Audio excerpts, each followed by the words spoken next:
divine goddesses. We are the portal.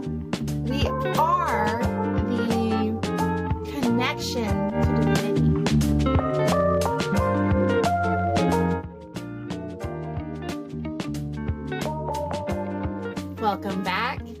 I'm Brittany, and this is the Triple Goddess Podcast.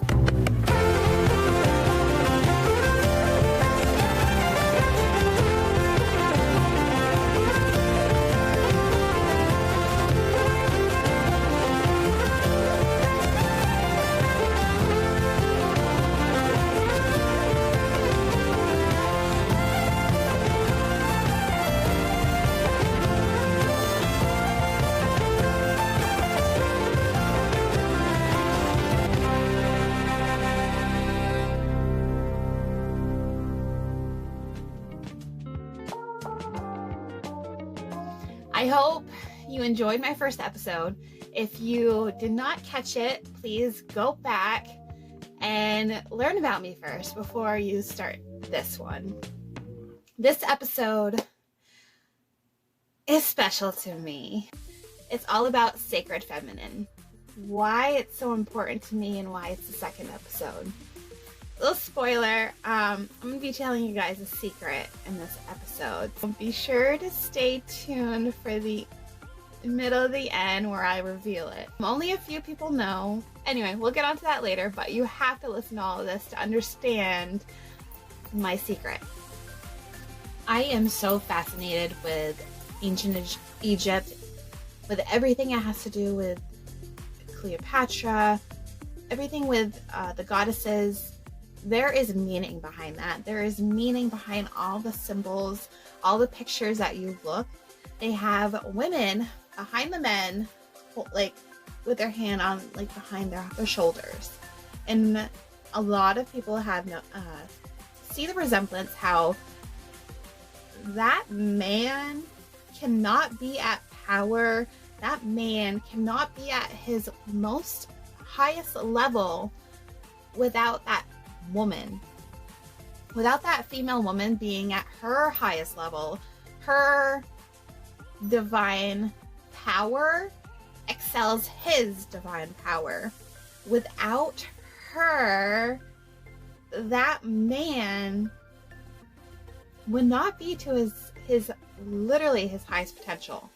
When you can be at your best game, be confident with yourself, be literally in alignment with your mind, body, soul.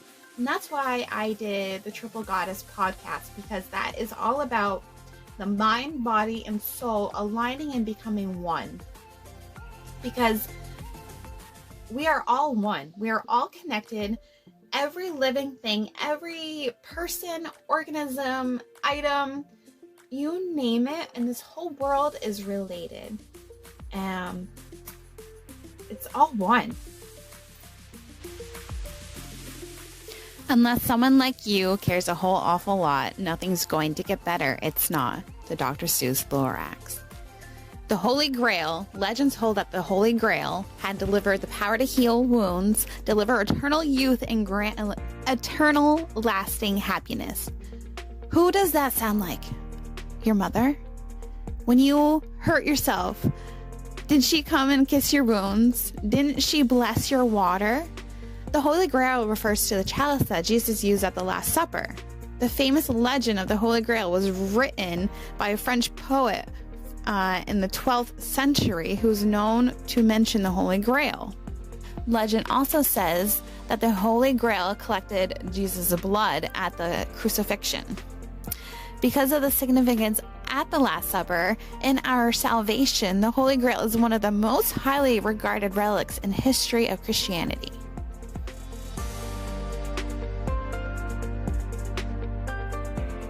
Now, the vessel that was used at the Last Supper refers to Jesus sharing a cup of wine with the apostles, saying it was the convent in his blood.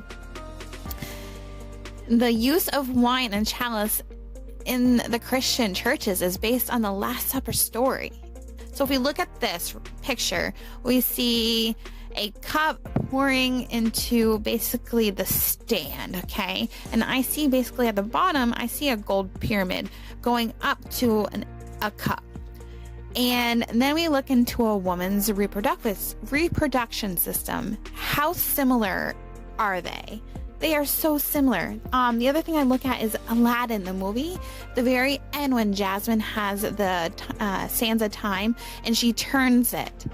And she literally is turning the sands of time. You know, her power, she's becoming that female empress. And so what I see here is that female figure is taking that position. Now we look at this and we look at basically a vessel that holds blood, that blesses people with all of this miracles and so on and so on. But when we look at the actual storyline, it doesn't really add up, and I'll tell you why.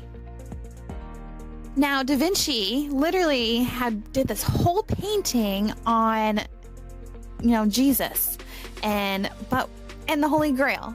But we look at the whole Last Supper painting. Where is the Holy Grail cup? Right? If we look at that picture prior and we look at here, we do see Mary Magdalene, correct? Now, if there's only one Holy Grail cup, why couldn't it be her?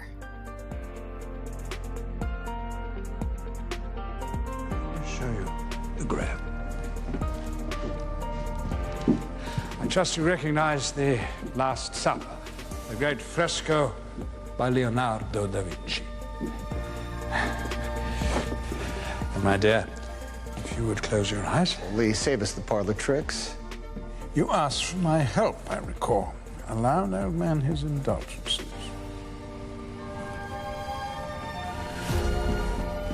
Now, mademoiselle, where is Jesus sitting? In the middle. Good. He and his disciples are breaking bread. And what drink? Wine? They drank wine? Splendid. And one final question. How many wine glasses are there on the table? One. The Holy Grail? Open your eyes. No single cup. No chalice. Well, that's a bit strange, isn't it?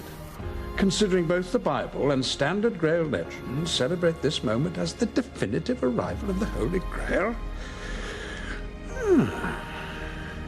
Now, Robert, you could be of help to us.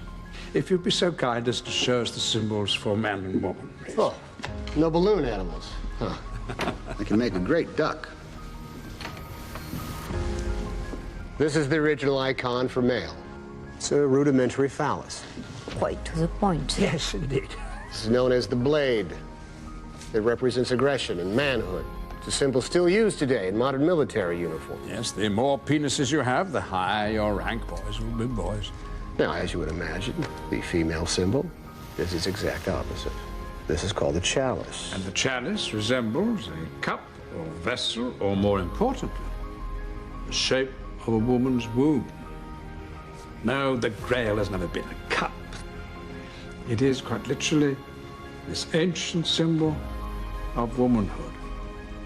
And in this case, a woman who carried a secret so powerful that if revealed, it would devastate the very foundations of Christianity. Wait, please. You're saying the Holy Grail is a person? A woman? And it turns out she makes an appearance. Right there. But they're all men. Are they? What about that figure on the right hand of our Lord, seated in the place of honor?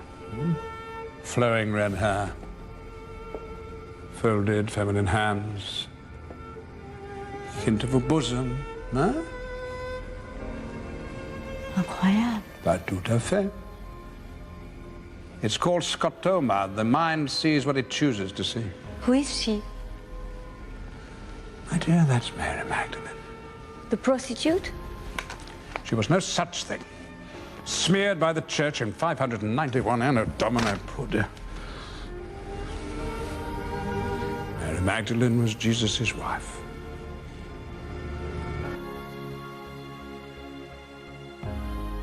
So I wanted to share that with you because the book, The Davinci Code, they literally discovered that the secret society that once included the Knights Templar had guarded the secret of Mary Magdalene bore the children of Christ, making the Holy Grail the woman that carried the bloodline of Christ and not the chalice that held his literally blood. So now today's culture is so literal that if we look back at these texts, we literally mistaken all of this for the man that Jesus had Jesus had the blood that gave everyone, blessed everyone. But when we look back and the history and everything that was changed, we see that Mary Magdalene literally was removed out of it. But there are signs and symbols from all these different creative thinkers, creative minds that have these symbols in there to help remind us, because it's so important for us to remember. Now, if you noticed in the slide before, I had a picture of Mona Lisa. And if you don't know anything about the Mona Lisa, it's literally the most valuable painting in the world. It holds the Guinness World Record for the highest known painting insurance valuation in history at $100 million. Back in 1962, you guys. That's the equivalent to $1 billion as of 2023. Now, we look at the Mona Lisa, and it's literally been this highly priced item for reasons to basically protect it, to keep it around, and to show how important it is. And if we look at just everything, the background, her position, her smile, her eyes, her hair, the sky, like there's just so many similarities. Not really similarities, but just signs. And what I have noticed, seen, and kind of connected with all these movies is kind of the background imagery, her eyes, her smile, and how it can connect to everything else. Now, I think should be a big focus on Mona Lisa's eyes. One, because you're so drawn just to her eyes for some reason. And for me, it's not just her eyes. You look at her eyes first. And I know if you're looking at if you're on the podcast, please, pull up a picture. Please try to pull up my video on either YouTube or Patreon. And please look at, this slide, because you literally see first you're drawn to the eyes. Then it's pretty much like the background and how it kind of is different and doesn't really match behind her. And for me, that's a big sign, because for some reason, when I'm just, doing my daily thing, like I think about this image, and for some reason, there's a reason. Now, look closer. Do you see this? Do you see the veil? Do you notice the landscape? Do you notice the road behind her shoulders, or the bridge? And do you see the water in the sky?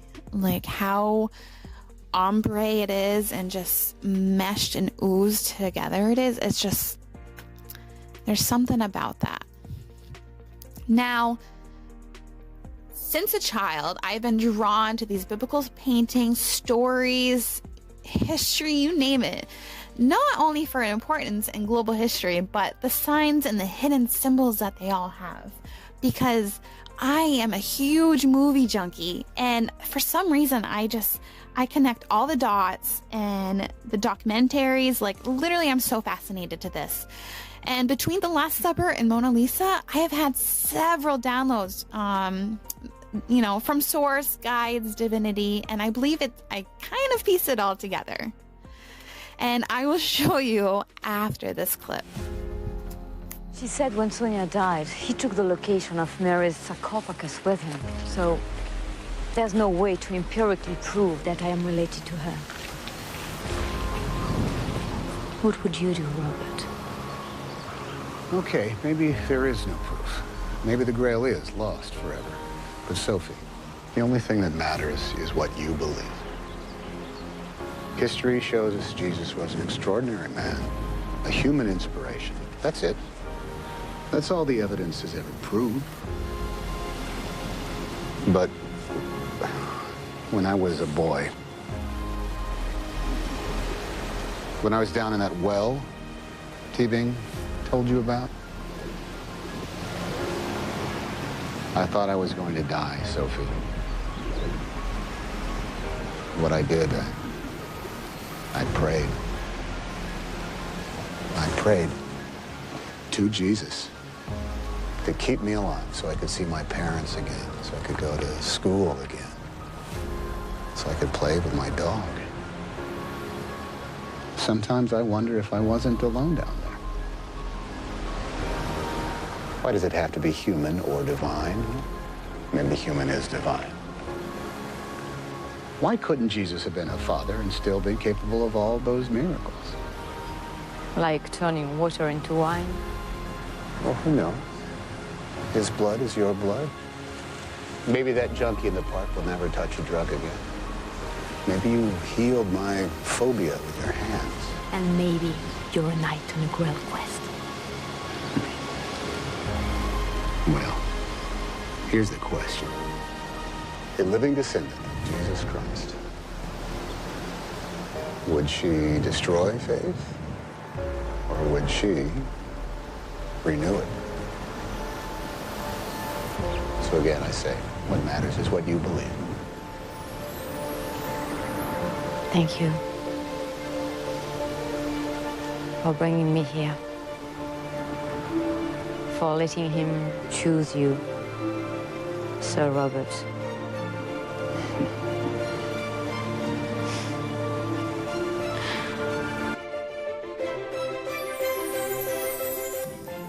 So the reason why I had that clip is just because I want to show you and have you listen, for my podcasters, to the words of, even though all the stories and everything has been changed and everything, we may not be able to have proof of this goddess energy being the most important part. Now, if we look at the Mona Lisa and the Last Supper together, we kind of notice something, don't we? I mean, I have my whole life. These two images just mean so much, are so important to me, and they just, spirit, divinity, they just keep sending me these messages, these literally images in my head all the time. And I think the reason why is because they fit perfectly.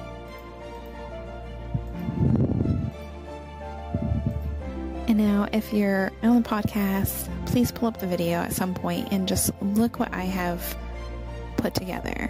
How this goddess energy, this goddess main energy has been removed from the Bible, removed from the Last Supper. But we have clues and we have images relating about how important this is. And for me to realize that Jesus might have had a daughter with Mary Magdalene, and that heir, it's almost like the Harry Potter movie, like that heir has returned, but in the good way. So I just wanted to show you the resemblance and how much this all just looks together and how just perfectly the picture fits.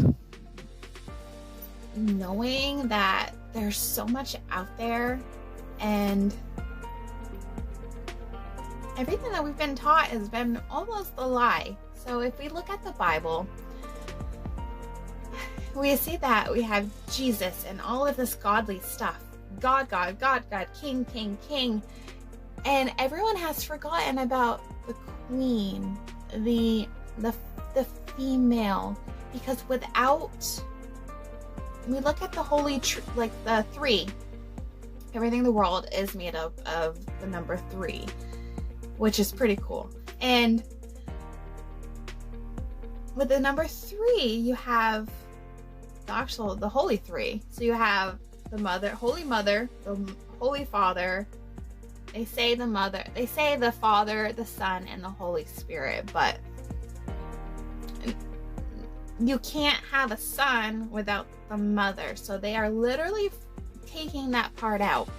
And I will get into all that history part another episode, but this episode, literally from the beginning of time, they have taken that out of the Bible. That feminine part of the Bible, the feminine part of this world has just been stripped out, because once we add that back in, this world will change forever. And that's what's happening right now. If you're not looking at the news with all the earthquakes, with all the the literal like wars going on, you have to have chaos before change. You have to have commotion before change. And that's what's happening. Like, chaos is out here for the good. And us women need to step back, literally look in the mirror and love yourself again. I have done that the last probably 4 or 5 months. I look myself in the mirror every day and say, I am so proud of you. I am so happy for you. You are doing it. You are doing what you love to do. You are thriving. You are fully committed. You are fully aligned. I am so proud of you, girl. And for me to tell myself that, to tell my inner child that, is so beautiful, because no one else is. No one else is going to do that. So we need to do that for ourselves. We need to heal those wounds, those inner trauma wounds, because of our children. We can't have those wounds open with them. They need a clean slate. They need our full potential.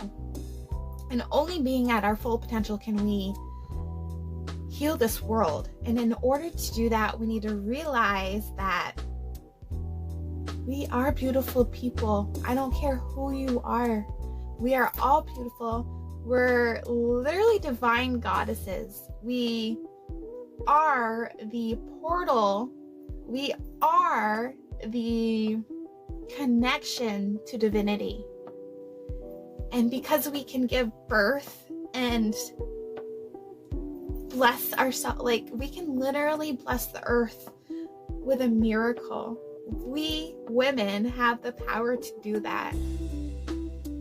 And that literally gives me goosebumps every time I think about it. And because of that, my mother also told me my whole life that I am special, I am magical, I am like gonna do some amazing things. And I always believed her, and I still believe that. And when you do that, when you fully commit to something that you have been told your whole life, but in a positive way, big things happen. And I see that so often. I look at all the signs of the universe and how they're all connected. It's so beautiful, you guys. With losing my three favorite men. With losing my 3 favorite men, besides my husband and my son, because they're on top of the list of everyone else, but my dad's and my dog, they literally have my back so bad. They have my back. And for me to be in a state where I know that, and I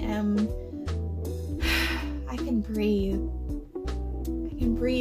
for once in my life, I know I'm supported. I know I am blessed. I know I am divine. I know I'm connected. And that is so beautiful.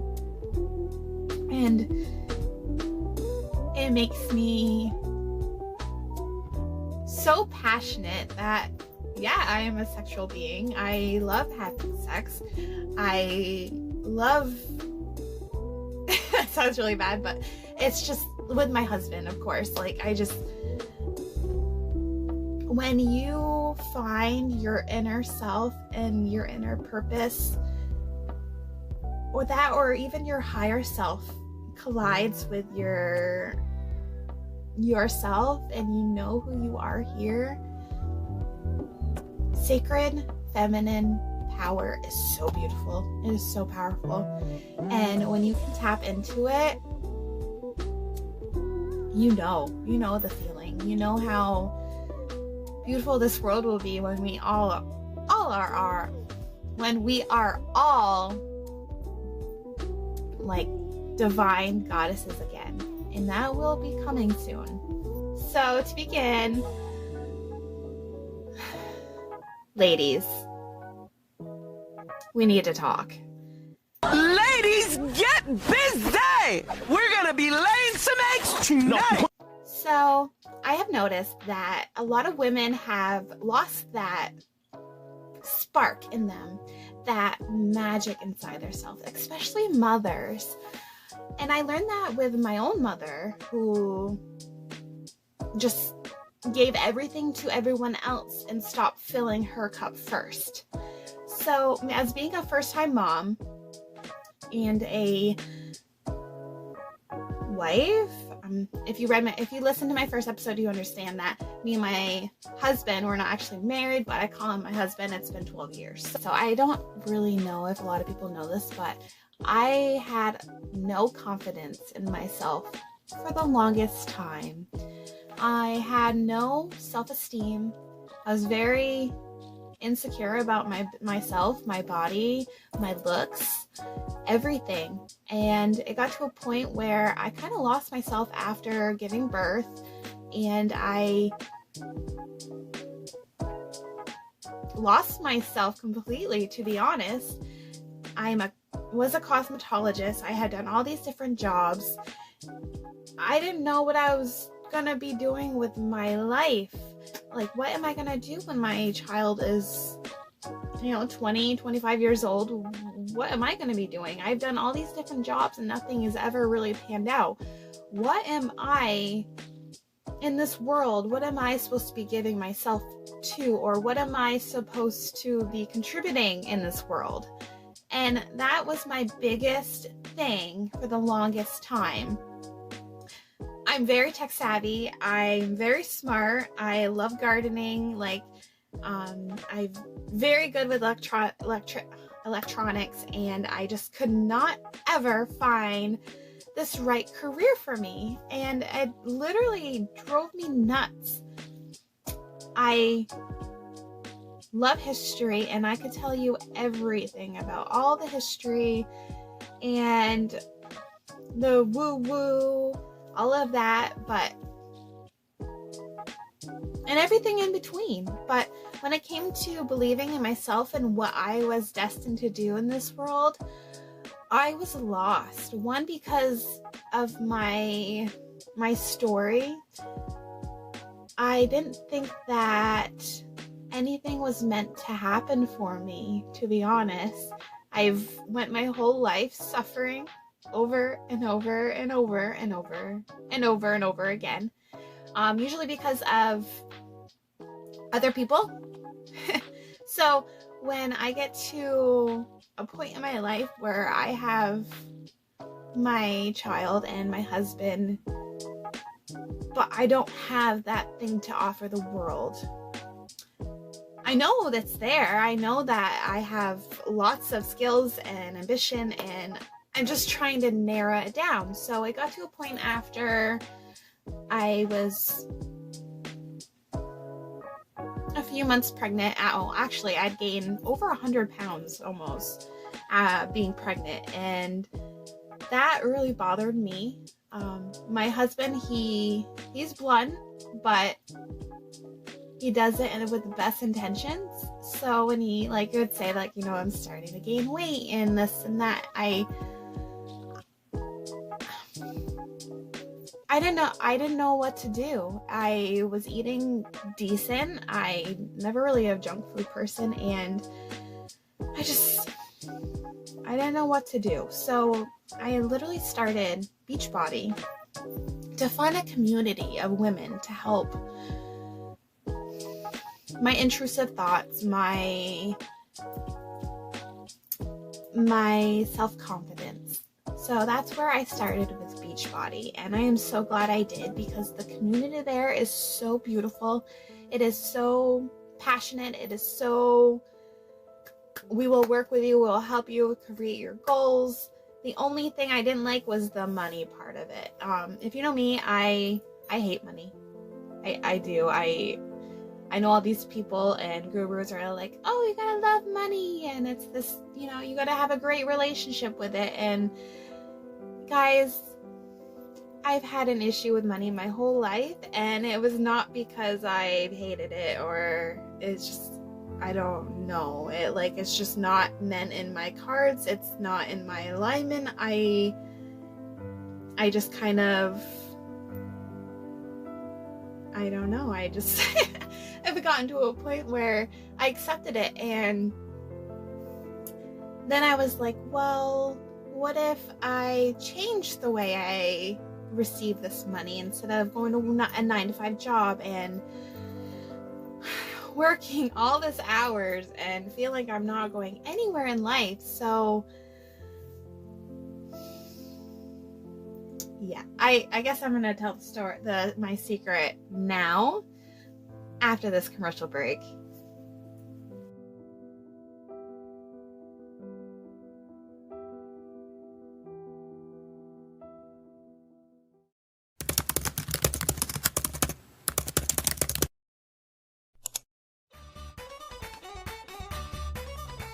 I hope you're liking this episode, and I want to let you know about my website. It's brittanyshomegoods.com. I have everything from homemade goods to food to homemade crafts, and everything there is just made with all my passion, all my love. And I just want you guys to go check it out. I do have some deals going right now, 20% off if you sign up as a VIP. If you are local, I am also doing free samples, and I have these great cookie, Girl Scout cookie order forms that I made. And if you or a business want them in your shop or your location, I also will bring a free sampler for you. So let me know, and I will send that out to you. Love ya!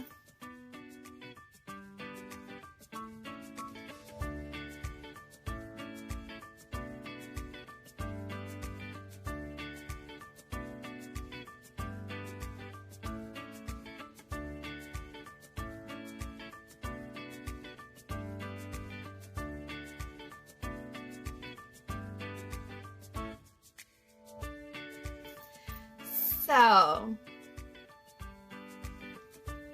I have a secret, guys. Probably a year ago, coming up this April, I started OnlyFans. And yes, my husband knew. We decided at this point in this world, I don't know what else to do to be able to stay home with my child and make money, because nothing else was working. So I did OnlyFans from April of 2023 to October of 2023. So yeah, I just recently stopped. I was making pretty good money at the end, and the reason why I stopped is because I had started to get a lot of male customers who were married or had a partner, and that started to bug me. Not that they were married, but because of so many people that were having issues in relationships, they had to seek that spark, that sacred feminine, that sexual energy somewhere else. And that was my issue. So I quit. What it reminds me of is literally, I just see it so often, so long.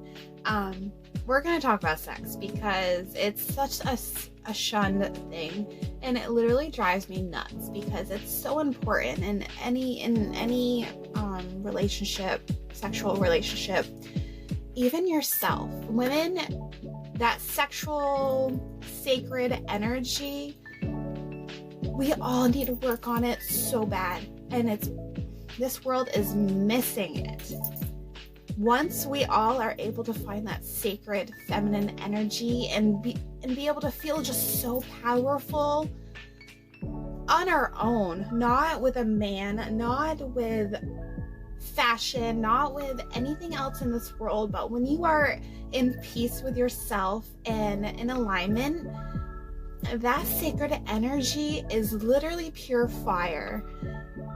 And the women that understand and they have grounded that energy, they understand. They understand how powerful they are. They understand how powerful a lot of women are because they know what we do every day. I'm a stay-at-home mom, and I am busier than moms that work 40+ hour jobs. I literally wake up at 5:36 and like start my day as I'm going to work, and I am home all day, but I literally am doing this and that, and I almost never sit on the couch, guys. Maybe at like 8-9 o'clock at night, maybe I just finally able to put everything away and sit down and enjoy TV or a movie with my husband. And so the other thing is that me and my husband have sex quite often. I hear women that literally will go months and months without having sex, and they literally do it to punish the partner, and that's not fair for either side.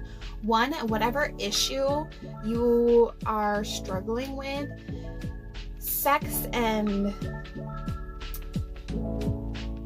basically hoarding your space for only time.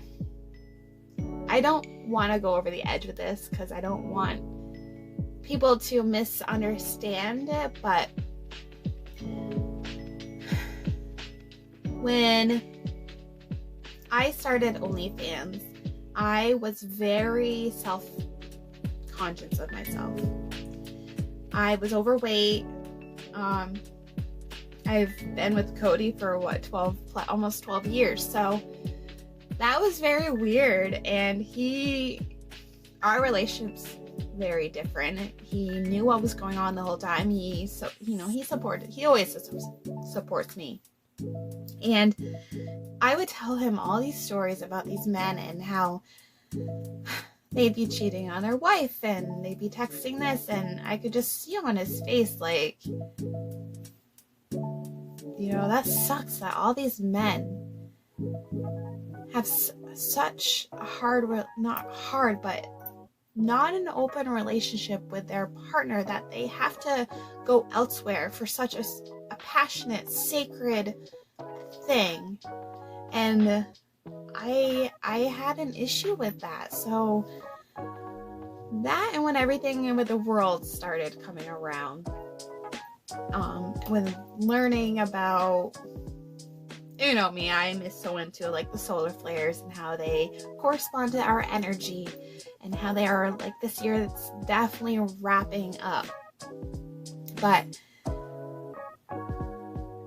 I actually am glad I did the OnlyFans because I had being a stay-at-home mom and just having like a moment or a time in my life where I've lost myself, I had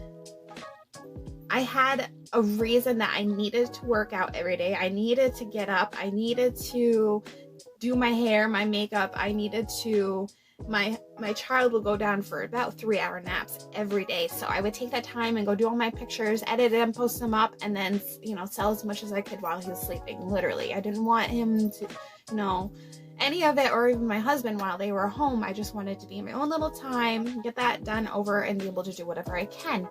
And that right there, or even just hiding it from everyone. I had a different name. I had a different everything, and I just had to hide it all. And it was just, that was so hard. It's like having a whole different identity, and I couldn't keep up. I could not keep up anymore. It was almost like living with my father again and having to totally keep all these secrets and in line and figure out who I told this and that. And then on the other hand, these men just are having these issues and they just need someone. And my problem is that I wanted just to chat with them, to tell them to go to their wives and chat with them, and they're like, don't tell me about my relationship. So like, yeah, so if you are thinking about that, guys, just literally just so, it's so filtered, it's so saturated already, like, just move on to something else. I'm telling you from experience, it's such a hustle. It's such...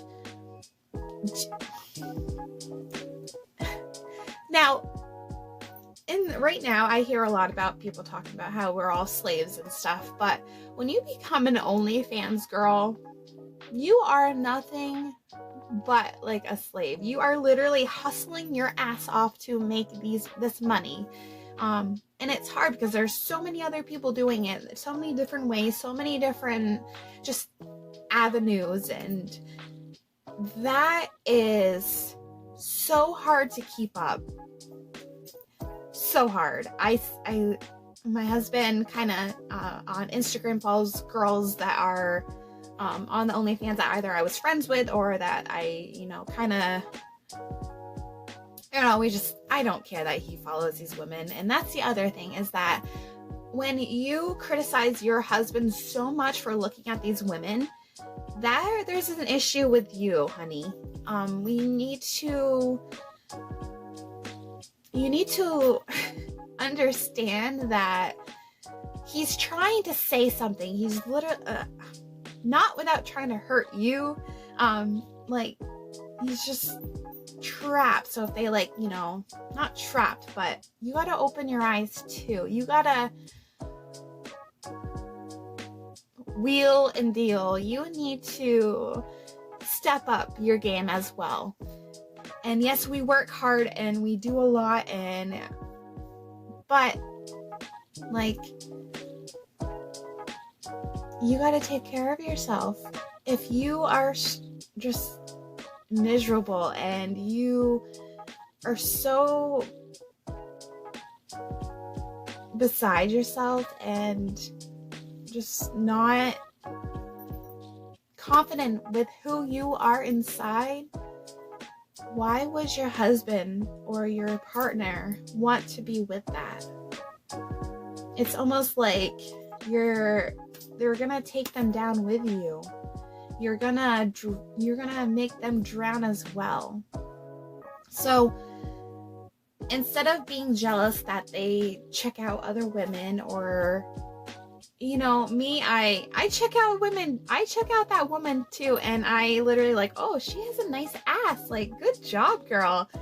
I don't know. I do that a lot. Like, come on. Like, we need to recognize each other for our own achievements, our own, like, struggles and everything that we have gone through. We need to support each other and build each other up, because who else is? Just ourselves? Like, that's not fun.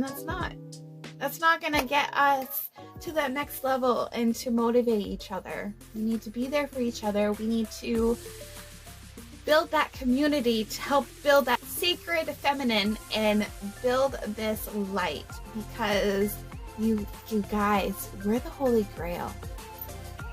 We create life. We are life. And when we understand that, the world changes completely. And I know I forgot before I do, for this video, I want to at least get our card out. So let's pull my card. I know it's the very end. Let's see. I hope you guys enjoyed this episode. Please share, review, like whatever you're on. Please help me spread this, spread the word of my podcast. It does help the channel. The channel does help the podcast, and I just want to continue doing this, be able to just talk on any subject I want to. So thank you guys for supporting me. Today's card is going to be, I am streamlined. I reduce resistance and minimalize clutter in my life. That is a perfect card. So this is a great card for us for next time. Stay tuned.